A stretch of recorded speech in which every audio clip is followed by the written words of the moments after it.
أعوذ بالله من الشيطان الرجيم بسم الله الرحمن الرحيم ولقد يسرنا القرآن للذكر فهل من مدكر শব্দে শব্দে কোরআন বুঝিয়ে আয়োজনে আপনাদের সকলকে জানাচ্ছি আন্তরিক শুভেচ্ছা। আজ আমরা সূরা ফালাকের প্রতিটি শব্দের অর্থ এবং এর বিশ্লেষণ সম্পর্কে জানার চেষ্টা করব ইনশাআল্লাহ। সূরা ফালাক এবং সূরা নাস এই দুটি সূরা একসাথে অবতীর্ণ হয়েছে। এই দুটি সূরা অবতরণের কারণ হচ্ছে একদা রাসূল সাল্লাল্লাহু আলাইহি ওয়াসাল্লামকে জাদু করা হয়েছিল। তখন তিনি স্বাভাবিক কাজকর্ম করতে একটু অস্বাভাবিক বোধ করতেন। একদা রাসূল সাল্লাল্লাহু আলাইহি ওয়াসাল্লামকে দুইজন ফেরেশতা স্বপ্নের মাধ্যমে অবহিত করেন যে তাকে জাদু করা হয়েছে। একজন ফেরেশতা বললেন, এই ব্যক্তির কি হয়েছে? অপরজন উত্তর দিলেন যে ইনাকে জাদু করা হয়েছে। প্রথমজন আবার প্রশ্ন করলেন, কি দ্বারা জাদু করা হয়েছে? দ্বিতীয়জন উত্তর দিলেন, চিরুনিতে চুল দিয়ে জাদু করা হয়েছে। প্রথমজন আবার প্রশ্ন করলেন, কোথায় জাদু করা হয়েছে? দ্বিতীয়জন উত্তর দিলেন যে একটা কূপের মধ্যে, নির্দিষ্ট একটা কূপের কথা বলে দিলেন যে অমুক কূপে এই চুল দ্বারা চিরুনিতে ঘিট দিয়ে ওই কূপের মধ্যে রাখা হয়েছে। পরদিন সকালে রাসূল সাল্লাল্লাহু আলাইহি ওয়াসাল্লাম সাহাবীদের মাধ্যমে সেই কূপের নিকট গেলেন এবং সেই গিট যুক্ত চিরুনিটি উদ্ধার করলেন। সেখানে 11টি গিট ছিল। তখন সূরা ফালাক এবং নাসের মোট আয়াত 11টি।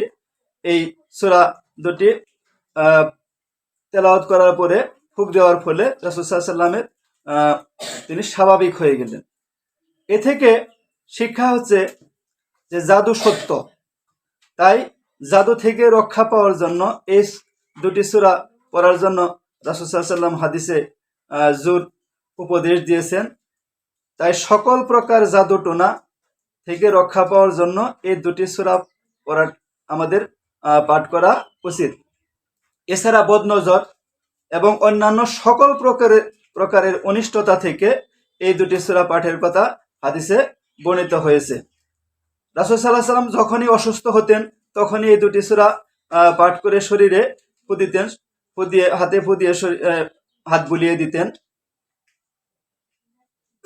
ফজরের পরে এবং মাগরিবের পরে তিনি এই সূরা তিনটি তিনবার করে তেলাওয়াত করতেন এবং ঘুমানোর যাওয়ার পূর্বে তিনি এই সূরা দুটি তিনবার করে তেলাওয়াত করে হাতে এভাবে ফু দিয়ে মাথা থেকে শরীর যে পর্যন্ত যা তিনি বুলিয়ে দিতেন। সকল প্রকার অনিষ্ট থেকে রক্ষা পাওয়ার জন্য, যেমন জাদুটোনা, বদনজর, অসুস্থতা, এছাড়া যত ধরনের রোগ আছে সকল প্রকার অসুস্থতা এবং অনিষ্ট থেকে রক্ষা পাওয়ার জন্য এই দুটি সূরা পাঠ করা আমাদের উচিত। আজ আমরা সূরা ফালাকে ব্যবহৃত প্রতিটি শব্দের বিশ্লেষণ এবং এর শব্দে অর্থ জানার চেষ্টা করব। চলুন দেরি না করে শুরু করা যাক। আউযু বিল্লাহি মিনাশ শাইতানির রাজীম বিসমিল্লাহির রহমানির রহিম কুল আউযু বিরাব্বিল ফালাক। উল, প্রথমে আমরা এই শব্দটা একটু বিশ্লেষণ করব। উল শব্দটি এসেছে আল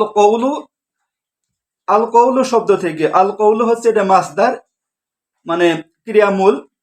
ইংরেজিতে এটাকে বলা হয় ভার্বাল নাউন। আল কওলু মানে বলা। এ থেকে এসেছে কলা। এটা হচ্ছে মাদি ফর্ম। এর একটি মুদারি ফর্ম হচ্ছে ইয়াউলু। কলা সে বলেছে, ইয়াউলু সে বলে বা বলবে। এর একটি আমর বা ইম্পারেটিভ ফর্ম হচ্ছে উল, মানে তুমি বলো অথবা আপনি বলুন। এখানে রাসূল সাল্লাল্লাহু আলাইহি ওয়াসাল্লামকে ইন্ডিকেট করা হচ্ছে, সেজন্য বলুন বলতে হবে। কুল বলো বা বলুন।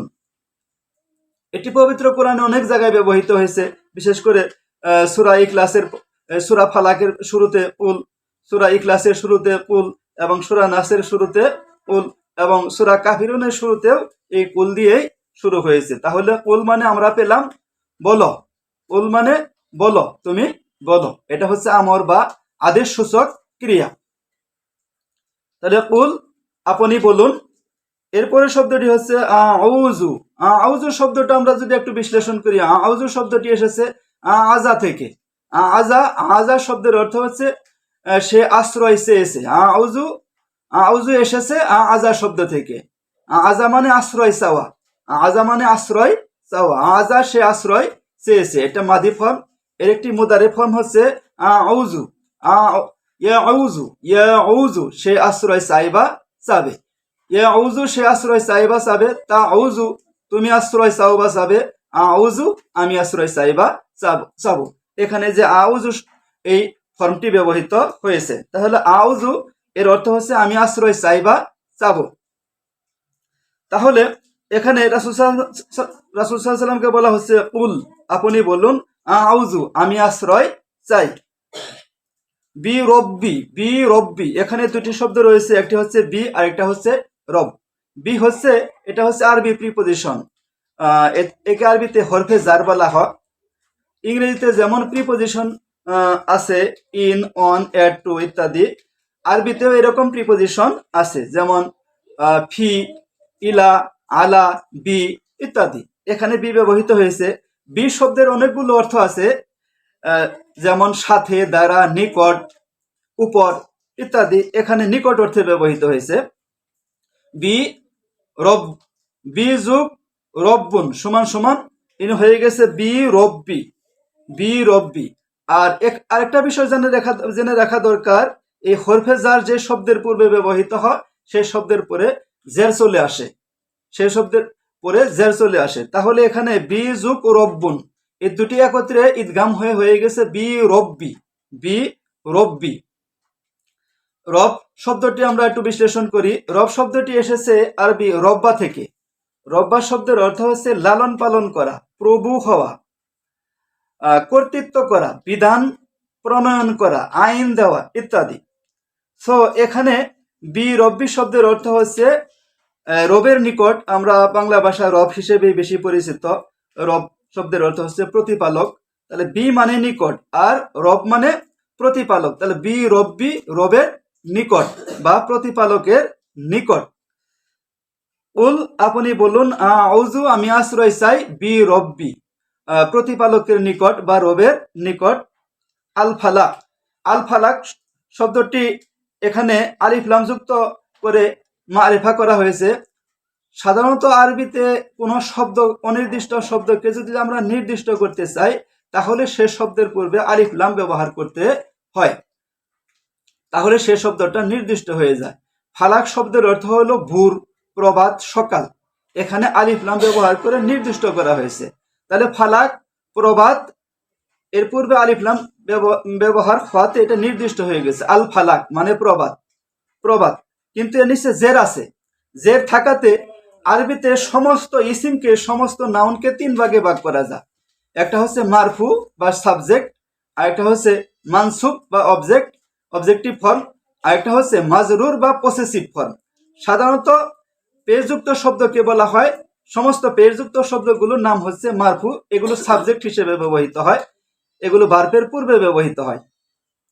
আর মানসুব এগুলো হচ্ছে অবজেক্ট হিসেবে ব্যবহৃত হয় এবং এগুলো ভার্বের পরে ব্যবহৃত হয়।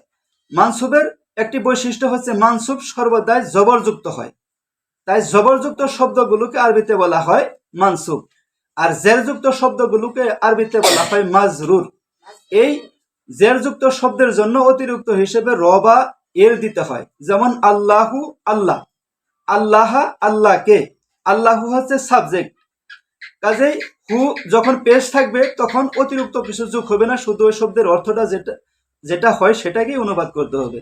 আর যদি জবর থাকে তাহলে সেটাকে কে দিয়ে অর্থ করতে হবে, কে দিয়ে অর্থ করতে হবে। তাহলে আল্লাহ, আল্লাহ, আল্লাহ কে। আর যদি জের থাকে তাহলে সেটাকে র বা এর দিয়ে অনুবাদ করতে হবে। তাহলে আল্লাহি, আল্লাহর, আল্লাহু, আল্লাহ, আল্লাহ, আল্লাহকে, আর আল্লাহি, আল্লাহ, আল্লাহর। এখানে আছে আল ফালাকি মানে প্রভাতের, আল ফালাকু প্রভাত, আর জের হওয়াতে এখানে রবা এর অতিরিক্ত যোগ করতে হবে।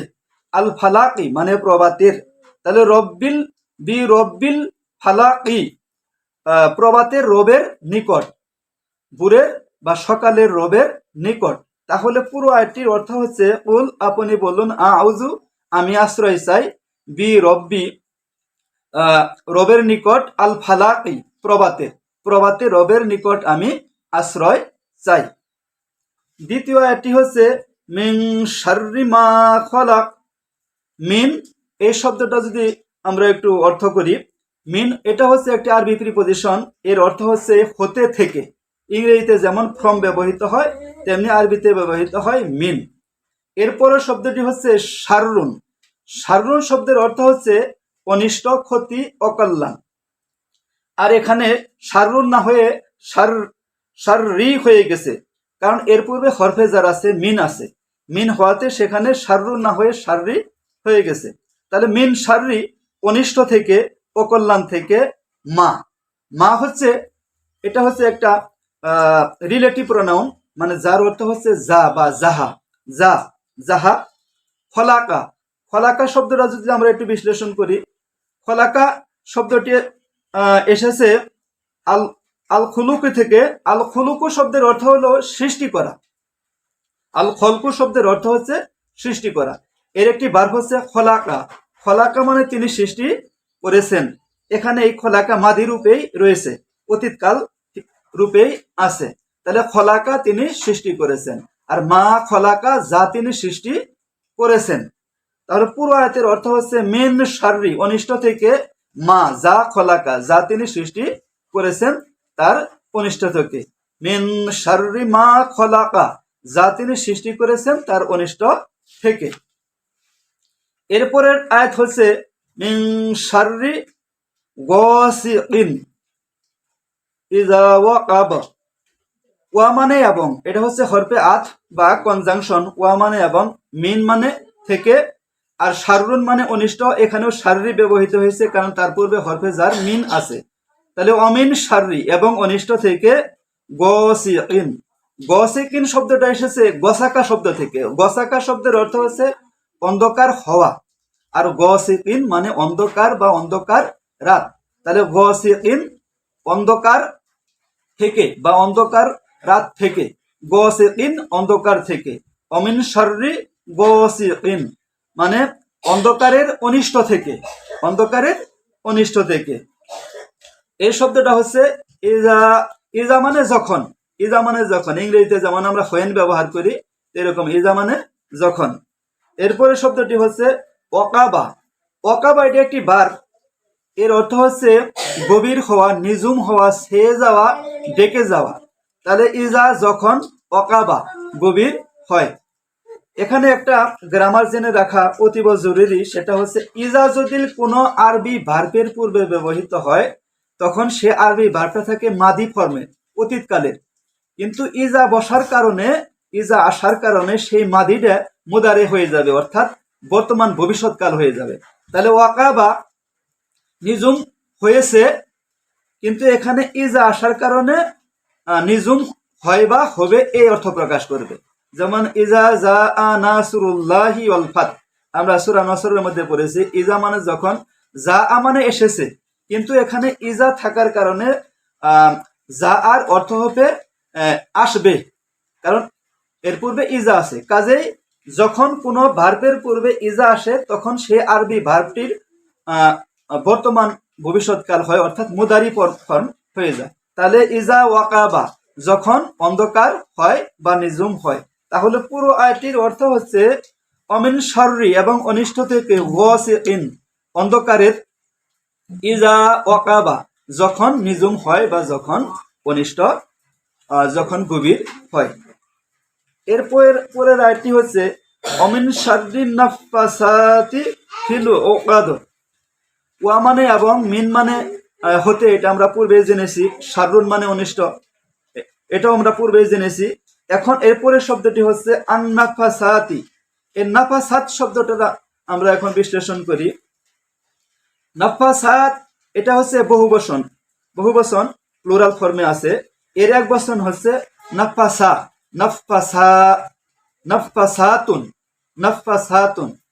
নাফাসাতুন শব্দের অর্থ হচ্ছে যে ফুকদান করে, যে নারী ফুক দেয়, ফুকদানকারী মহিলা, ফুকদানকারী মহিলা, নাফাসা ফুকদানকারী মহিলা, এর বহুবচন হচ্ছে নাফাসাত, মানে ফুকদানকারী মহিলা গণ। এখানে বহুবচনটি ব্যবহৃত হয়েছে আন্নাফাসাতি, ফুকদানকারী মহিলাদের থেকে, ফুকদানকারী মহিলাদের থেকে। এখানে আলিফ লাম ব্যবহার করে নির্দিষ্ট করা হয়েছে। আমি আগেই বলেছি কোন অনির্দিষ্ট শব্দকে যদি নির্দিষ্ট করতে হয় তাহলে তার পূর্বে আরবিতে আলিফ লাম ব্যবহৃত হয়। তাহলে আন্নাফাসাতি মানে ফুকদানকারী নারীগণ, মহিলাগণ। তাহলে এইটুকুর অর্থ দাঁড়াচ্ছে অমিন শাররিন নাফাসাতি, ফুকদানকারী নারীদের অনিষ্ট থেকে। এরপরে শব্দটি হচ্ছে ফি। ফি এটাও একটা হরফে জার, এর অর্থ হচ্ছে মধ্যে। এরপরে শব্দটি হচ্ছে আল উকাদি। উকাদন শব্দটা যদি আমরা একটু, উকাদ শব্দটা যদি আমরা একটু বিশ্লেষণ করি, এই উকাদ শব্দটি হচ্ছে বহুবচন। এর একটি এক বচন হচ্ছে উকদুন, উকদাতুন, এর এক বচন হচ্ছে উকদাতুন। উকাদুন বহুবচন, এর এক বচন হচ্ছে উকদাতুন। উকদাতুন শব্দের অর্থ হচ্ছে গিট বা গিরা, এর বহুবচন উকদুন। এখানে এই বহুবচনটি ব্যবহৃত হয়েছে কারণ আমরা জানি সেখানে 11টা গিট ছিল এই শিরোনির মধ্যে। তাহলে পুরো আয়াতের অর্থ দাঁড়াচ্ছে অমিন শাররি এবং অনিষ্ট থেকে, আন্নাফাসাতি ফুকদানকারী নারীদের। তাহলে অমিন শাররিন নাফাসাতি ফুকদানকারী নারীদের অনিষ্ট থেকে, ফিল উকাদ গিটের মধ্যে, গিটের মধ্যে। তাহলে গিটে ফুকদানকারী নারীদের অনিষ্ট থেকে। এরপরের আয়াতটি হচ্ছে অমিন শাররি হাসিদিন ইযা হাসাদ। ওয়া মানে এবং মিন মানে থেকে, শাররুন মানে অনিষ্ট। তাহলে অমিন শাররি অনিষ্ট থেকে, হাসিদিন। হাসিদিন শব্দটা আমরা একটু বিশ্লেষণ করি। হাসিদুন শব্দটি এসেছে আরবি একটি ভার্ব হচ্ছে হাসাদা। হাসাদা শব্দের অর্থ হচ্ছে হিংসা করা। হাসাদা, হাসাদা অর্থ হচ্ছে হিংসা করা। এর একটি নাউন হচ্ছে হাসিদুন। হাসিদুন এটা হচ্ছে ফাইল। ফাইল মানে কর্তা, যে কোনো কাজ করে। আরবিতে ফাইল করার এটা আরেকটা ভিন্ন আরেকটা নিয়ম, এটা আমরা পরে আলোচনা করবো ইনশাল্লাহ। তাহলে হাসাদা হিংসা করা। হাসাদা, হাসাদা শব্দের অর্থ হচ্ছে হিংসা করা। এটা মাদি ফর্মে আছে, মানে অতীত কালে আছে। হাসাদা মানে সে হিংসা করেছে। কিন্তু যখন এর পূর্বে ইজা চলে আসে, অতীত কালের পূর্বে যখন ইজা চলে আসে তখন ওই অতীত কালটা বর্তমান ভবিষ্যৎ কালে রূপান্তরিত হয়।